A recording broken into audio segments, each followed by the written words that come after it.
श्री परमात्मने नमः। श्री गुरुभ्यो नमः। मूकं करोति वाचालं पंगुं लंघयते गिरिं यत्कृपातमहं वन्दे परमानन्दमाधवम्। गुरुर्ब्रह्मा गुरुर्विष्णु गुरुर्देवो महेश्वर गुरुः साक्षात् परब्रह्म तस्मै श्री गुरवे नमः। अखण्डमण्डलाकारं व्याप्तं येन चराचरं तत्पदं दर्शितं येन तस्मै श्री गुरवे नमः। श्री गुरुभ्यो नमः।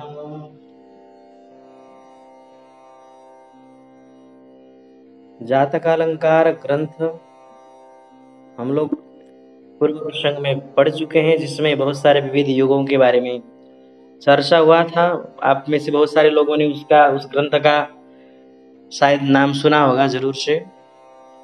वो भी ग्रंथ एक अपने में विशाल है और मतलब छोटा सा है वैसे, किंतु बहुत सारे विशाल अर्थ को समेटा हुआ है अपने अंदर में।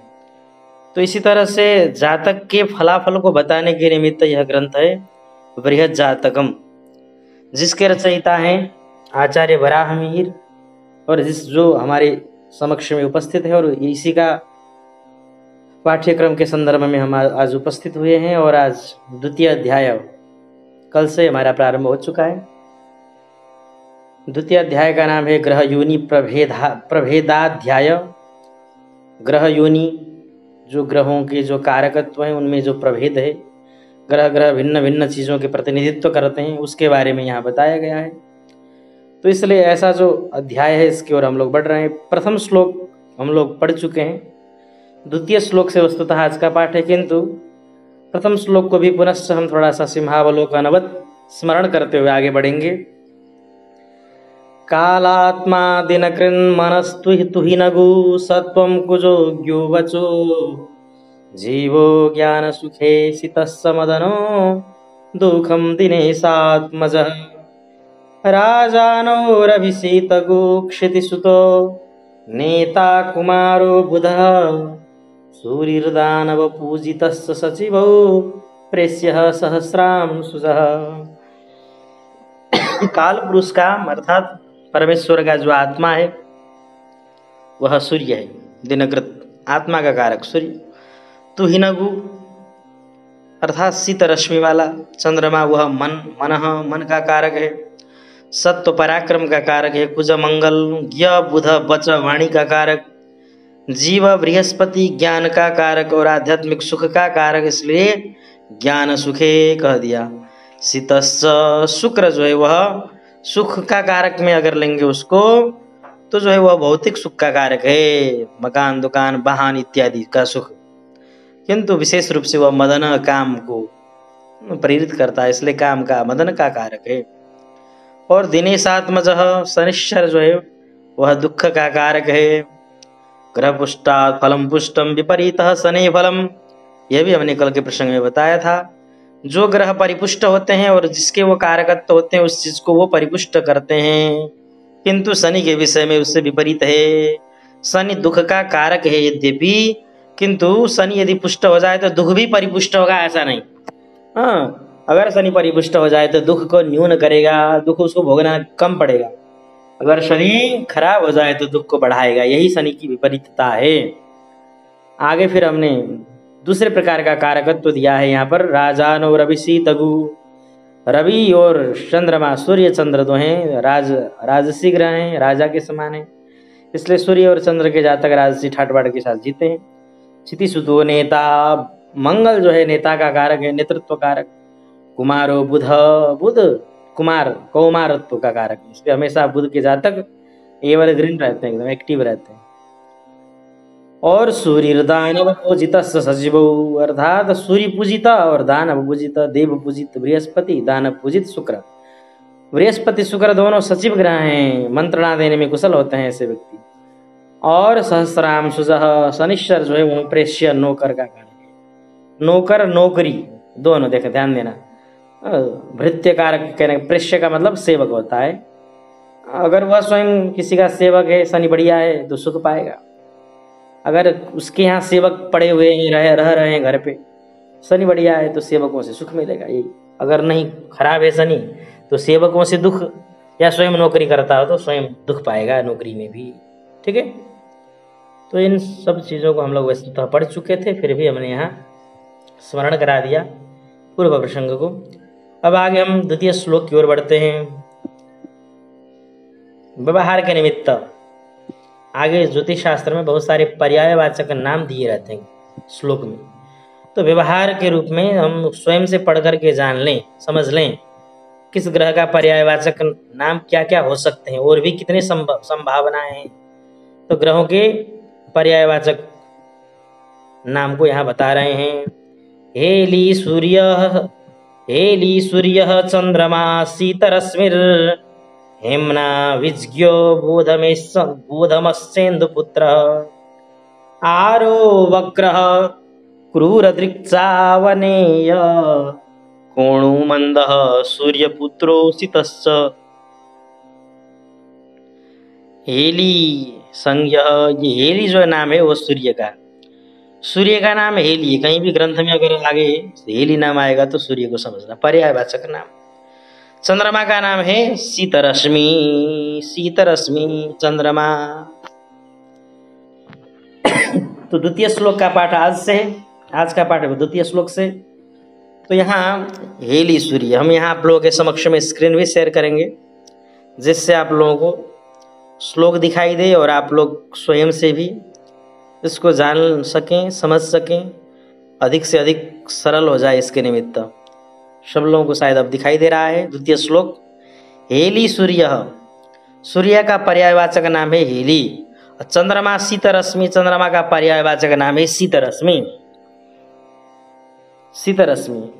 और आगे हेमना वित्त ज्ञ और बोधनस्येन्दुपुत्र की जगह पर वहां पर बोधनस्येन्दुपुत्र कर लेना। बोधन कहते हैं ज्ञान कराने वाला, बोध कराने वाला, तो बोधन नाम है। इंदुपुत्र मतलब इंदुपुत्र चंद्रमा का पुत्र का, तो इंदुपुत्र कहो, बोधन कहो, ज्ञ कहो, वित्त कहो, हेमना कहो, ये सब कितने हो गए बुध के पर्यायवाचक नाम? 1 2 3 4 हो गए। हेमना वित्त ज्ञ बोधन, हेमना वित्त ज्ञ बोधन और इंदुपुत्र 5 नाम।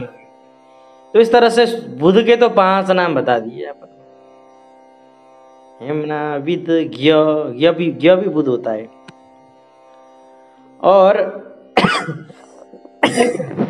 आरु वक्रः क्रूरदृक् चावनीयः, आवनीय कहो अवनी का पुत्र, अवनी भू तस्या अपत्य भावनेयो, तस्यापत्यम आवनेयः भौमः। अवनी का पुत्र होने से उसको आवनीय कहा जाता, मंगल कोई। आर भी उसी का नाम है, ध्यान रखना। आर कहो, वक्र कहो, क्रूरदृक् कहो, इसलिए मंगल के जातक जो होते हैं ना, मंगल के जातक का जो है थोड़ा सा बाल जो होता है ना, वो थोड़ा सा घुंघराला होता है, समझे? कर्ली केस जिसको बोलते हैं, घुंघराले बाल वाले होते हैं। भगवान कृष्ण के भी जो हैं वो घुंघराले बाल वाले थे, तो घुंघराले बाल वाले कन्हैया भी हैं। तो वक्र मंगल का नाम है, मंगल के जातक होते हैं, थोड़े से मंगल लग्न पर प्रभाव डाले। तो क्रूरदृक्, थोड़ा सा दृष्टि में क्रूरता कहने का मतलब देखते ही लगेगा कि बड़े एकदम गुस्से में देख रहे हैं क्या, गुस्से में भर करके। वस्तु तो होता नहीं है उनके अंदर गुस्सा, किंतु फिर भी वो दृष्टि ही ऐसी, नेत्र ही ऐसा, क्या किया जाए। आवनीय, ये सब पर्यायवाचक नाम। आर, वक्र, क्रूरदृक्, आवनीय, 4 नाम यहाँ पर मंगल के। और आगे कह रहे हैं कोणो मंद सूर्यपुत्रो असितस्य, कोण कहो, मंद कहो, सूर्यपुत्र कहो, असित कहो। सित कहते हैं सफेद के लिए, असित का मतलब होता है ब्लैक, काला। वो शनिश्चर तो वैसे काले ही, ठीक है। तो इसलिए शनिश्चर जिसका खराब होता है तो हम लोग क्या करते हैं, काली चीज का दान कर देते हैं।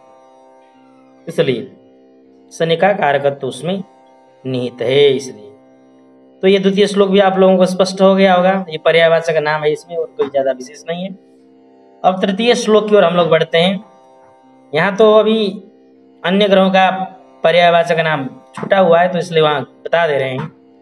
जीवोंगीरा सूर गुरुर्वचसाम पतिज्यः शुक्रो भृगुर भृगुसुतः सित आस्फुजिच्च राहुस्तमो सुर राहुस्तमो तमो गुरसुरस्य शिखीति केतुः पर्यायमन्यमुपलभ्य वदेच्च लोकात् करें। अन्य पर्यायम लोकात् उपलभ्य वदेत। अन्य अन्य पर्यायवाचक नाम भी यदि लोक संसार में जो कोई प्रयोग करता हो, जो भी जहाँ भी प्राप्त होता हो, लोक में शास्त्र में जहाँ भी, तो वहां से उपलब्ध यदि हो जाए, प्राप्त हो जाए, तो उसको भी आप लोग समझना कि ये भी इन ग्रहों के पर्यायवाचक नाम है कह करके। तो यहाँ जीव, अंगिरा, सुरगुरु, वचसाम पति मतलब वाणीपति, वाक्पति। वचसाम पति कहो या वाक्पति कहो, एक ही बात है। वाचस्पति कहो, ये भी वचसामपति, वाचस्पति, वाक्पति, एक ही बात है। बृहस्पति के निमित्त ये सब प्रयोग किया गया शब्द है। जीव, अंगिरा, सुरगुरु, वचसामपति, वाक्पति और इज्य, इतने सारे नाम। कितने हो गए? 5-6 नहीं हुए? जीव, अंगिरा, सुरगुरु, वचसामपति और इज्य, 5 नाम हो गए। वाक्पति, वाचस्पति जो कहो, ये सब बृहस्पति के पर्यायवाचक नाम हैं। और हाँ,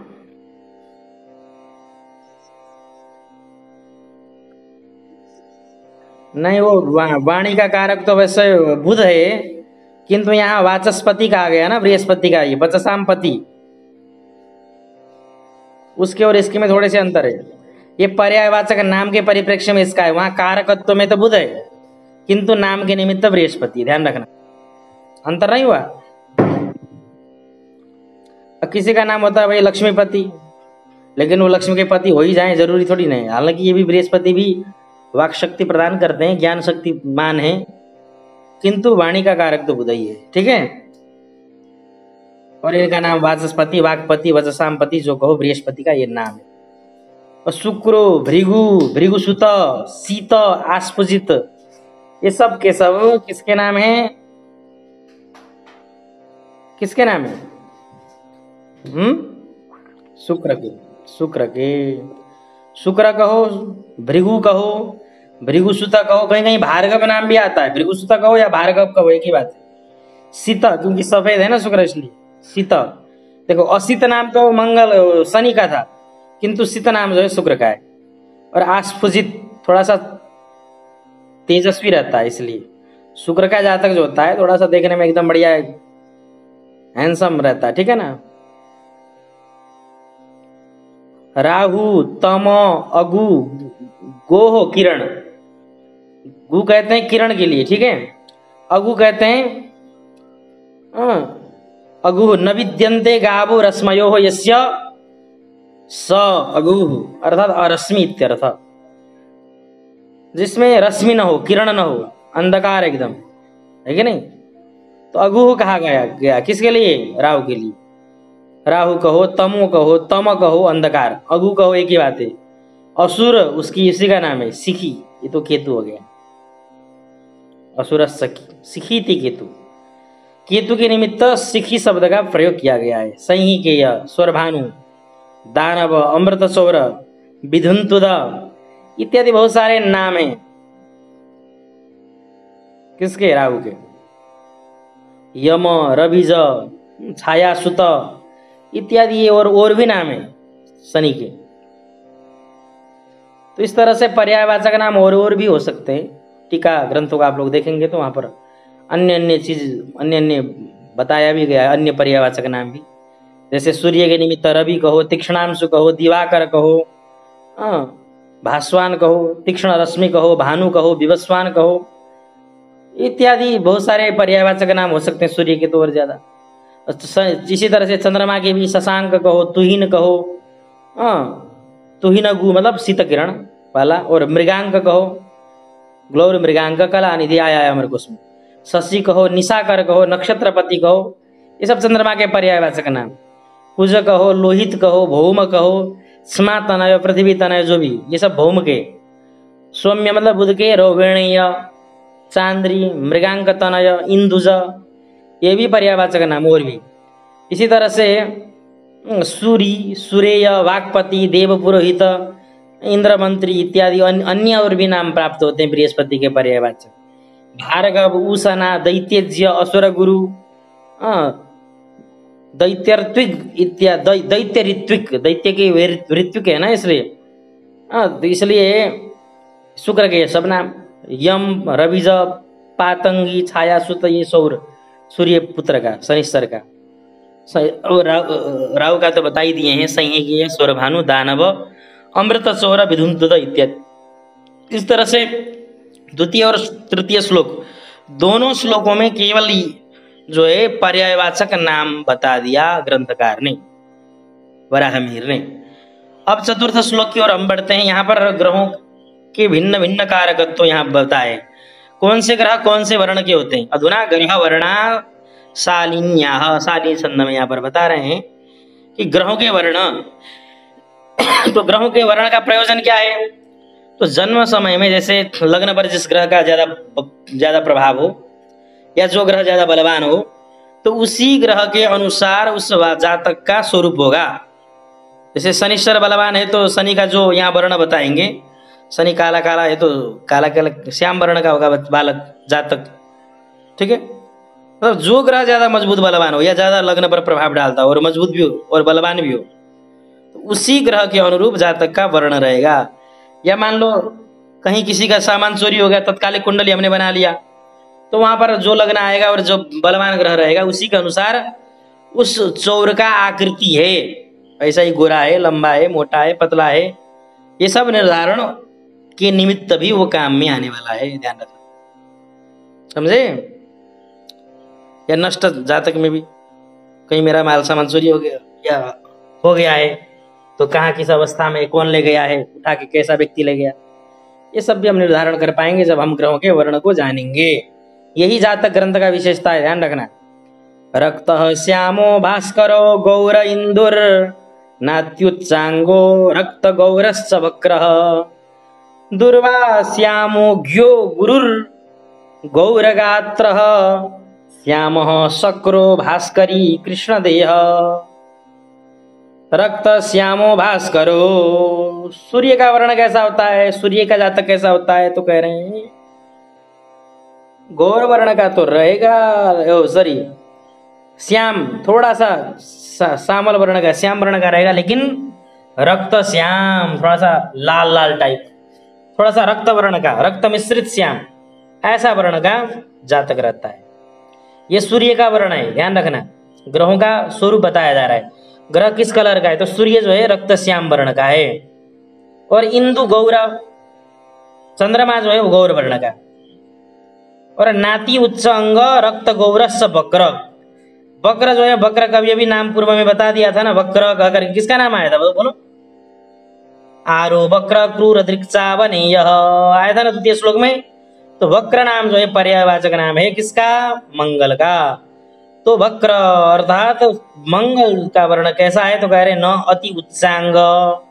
मंगल का जातक जो होता है ना, अत्यंत उच्च नहीं होगा, बहुत ज्यादा लंबा नहीं होगा, सामान्य कदकाठी का होगा, और सामान्य लंबा, और रक्त गौर, गौर वर्ण का तो होगा लेकिन थोड़ा सा लाल लाल, रक्त वर्ण और गौर मिश्रित रक्त वर्ण, ये मंगल का वर्ण है। और दुर्वा श्यामो घ्यो, घ्य बुध का वर्ण जो है श्याम वर्ण, थोड़ा सा श्यामल वर्ण, श्यामल वर्ण, किंतु दुर्वा दूब के समान, दूब नहीं होता थोड़ा सा हल्का काला काला और हरा, तो ये जो है बुध का जातक ऐसा ही होता है, थोड़ा थोड़ा श्यामल वर्ण, किंतु वो जो श्याम वर्ण में भी बड़ा एकदम तेजस्वी रहता है, बढ़िया एकदम साफ सुथरा रहता है। और गुरु गौर गात्र, गुरु बृहस्पति जो है गौर गात्र, गौर वर्ण का एकदम होता है, बढ़िया। यहाँ गात्र शब्द प्रयोग कर दिया, इसका तात्पर्य है कि बृहस्पति का जो जातक होगा गौर वर्ण का होगा और लंबा चौड़ा होगा, थोड़ा सा मोटा फैटी होगा थोड़ा सा, ठीक है, इसलिए गात्र शब्द का प्रयोग किया यहाँ। श्याम शक्रो भास्करी कृष्ण देह, थोड़ा सा शुक्ल कृष्ण मिश्रित श्याम वर्ण का होगा। श्याम शक्रो मतलब शुक्रो, शुक्रो है शुक्रो, श्याम शुक्रो, तो श्याम वर्ण का होगा शुक्र। और भास्करी कृष्ण, यहाँ श्याम वर्ण का मतलब है नाति गौर नाति कृष्ण, न तो ज्यादा गौर वर्ण का होगा और ना ही ज्यादा कृष्ण वर्ण का। गौ गौरव बोलते हैं ना हमारे यहाँ पर, थोड़ा सा ऐसे वर्ण का होगा। तो शुक्र का वर्ण यह है। और भास्करी कृष्ण देह, भास्करी मतलब शौरी, सूर्य नंदन का कैसा शरीर होता है, तो कह रहे हैं कृष्ण देह, काला वर्ण का, थोड़ा सा काला वर्ण का क्या होता है, यह शनिश्चर होता है, इसलिए उस वर्ण के अनुरूप जातक का वर्ण समझना चाहिए, इसका इसलिए विशेष प्रयोजन भी है। तो आज का पाठ हम यहीं पर रखेंगे, ठीक है। केवल 3 श्लोक को पढ़ते हुए यहीं पाठ यहीं पर विराम। जय श्री कृष्ण। किसी को कुछ संदेह तो पूछ सकते हैं आप लोग इसमें से।